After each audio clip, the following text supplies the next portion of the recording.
Hey there, UKDCers. This is a quick video on how to Spydie or middle finger flick your MKM Asonzo. I learnt this myself off of a YouTube video not too long ago when I purchased this Paramilitary 2. I was very much looking forward to being able to middle finger flick this knife when I first got it, and very much to my chagrin I was completely unable to. I was doing things like that, which is ridiculously unsafe. That actually does sort of work, but it wasn't great.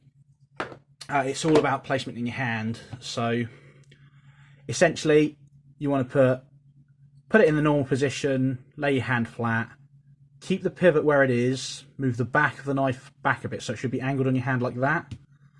Pinch down with your thumb in the middle so the back and the pivot should be the bits pressing on your hand the most. Put your middle finger in that hole and get it as close to the pivot as you can. And then these two fingers and this finger well out of the way. This finger has a tendency to just hit the back of the blade as it's going out, which is very annoying. But you sort of figure out how to sort that. And then once you got that, just flick straight out in that direction. There we go. If you give it a nice good old flick, and like if I get my finger in the way on purpose, it just does that, and that's very annoying. But as long as you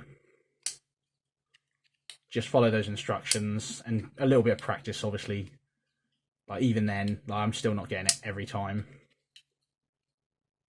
Be aware, this is a very small knife. It is it's not comfortable to do this for too long. It does sort of tend to cramp up the hand a little bit. This I can Spydie flick all day just because of the size of the handle. This one I hold like that. It fills up the whole hand, and it's just that. It's really easy. Where this one is so small, this doesn't make it over here, so this bit of my hand sort of, and this sort of tends to try and cramp up a little. But it does work. It'll get you Spydie flicking that, so I hope that's helpful to anyone that wanted to know. Thank you very much. Cheers.